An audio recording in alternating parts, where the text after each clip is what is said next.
अस्सलामुअलैकुम स्टूडेंट्स। तो आज हमारा जो न्यू टॉपिक है वो है कंजुगेटेड मॉलिक्यूल्स। तो याद रखिएगा स्टूडेंट्स, मॉलिक्यूल उस वक्त बनते हैं जब एक एटम के साथ और एटम मिल जाते हैं तो वो मॉलिक्यूल बनाते हैं। तो यहाँ हम आज बात करेंगे कंजुगेटेड मॉलिक्यूल्स की।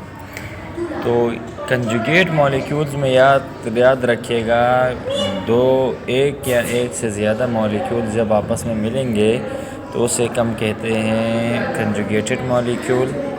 Conjugated molecules are formed when biomolecule of two different groups combine chemically with each other. यानी दो डिफरेंट ग्रुप के मॉलिक्यूल्स, बायोमॉलिक्यूल, जैसे अगर एक लिपिड है दूसरा एक कार्बोहाइड्रेट है, ये दोनों मिलेंगे तो हम इनको कहते हैं कंजुगेटेड मॉलिक्यूल्स। और अब कंजुगेटेड मॉलिक्यूल्स हमारे पास मुख्तलिफ होते हैं, जैसे ग्लाइकोलिपिड्स भी हो सकते हैं, ग्लाइकोप्रोटीन्स, लिपोप्रोटीन्स और न्यूक्लियोप्रोटीन्स। पहले हमारे पास हैं ग्लाइकोलिपिड या सेरिब्रोसाइड्स भी इनको कहा जाता है। ग्लाइकोलिपिड में एक बायोमॉलिक्यूल लिपिड्स का होगा और दूसरा बायोमॉलिक्यूल कार्बोहाइड्रेट का होगा, और इनको मिला के हम कहते हैं सेरिब्रोसाइड्स, क्योंकि ज़्यादातर ये जो बायोमॉलिक्यूल्स ये ब्रेन में पाए जाते हैं और नर्व फाइबर के माइलिन शीट इन्हीं ग्लाइकोलिपिड्स की बनी हुई होती है। और जो क्लोरोप्लास्ट है प्लांट सेल के अंदर जो प्लास्टिड था, इसकी इनर मेम्ब्रेन भी इन्हीं ग्लाइकोलिपिड्स की बनी हुई होती है। दूसरे हमारे पास हैं ग्लाइकोप्रोटीन्स, इनको म्यूकॉइड्स भी कहते हैं। अब ग्लाइको जो हमारे पास प्रोटीन्स है, इसमें एक मॉलिक्यूल कार्बोहाइड्रेट का होगा और दूसरा मॉलिक्यूल क्या होगा, एक प्रोटीन मॉलिक्यूल होगा। और ज़्यादातर जो ओलिगोसेक्राइड है या डाइसेक्राइड जिन्हें कहा था, पॉलीसेक्राइड जो कार्बोहाइड्रेट हैं, ये in animal and plant cells ये कोवलेंट लिंक होते हैं इन प्रोटीन मॉलिक्यूल्स के साथ।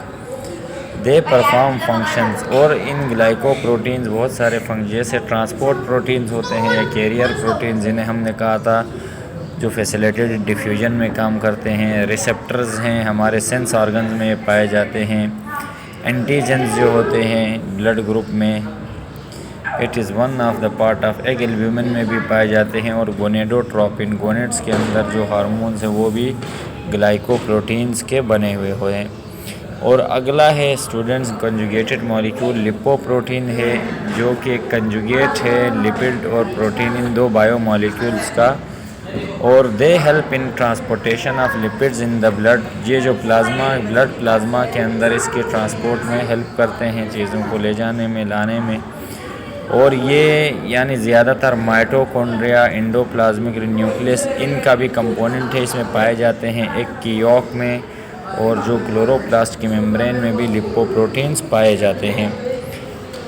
और न्यूक्लियोप्रोटीन याद रखिएगा, बेसिकली एक कंजुगेट मॉलिक्यूल है प्रोटीन का और न्यूक्लिक एसिड्स का, और ये ज़्यादातर क्रोमेटिन मटेरियल में है। क्रोमेटिन याद रखिएगा, जब क्रोमोसोम कंडेंस फॉर्म में हो, नॉन डिवाइडिंग फेज़ में, वो क्रोमेटिन मटेरियल उसमें पाए जाते हैं न्यूक्लियोप्रोटीन्स।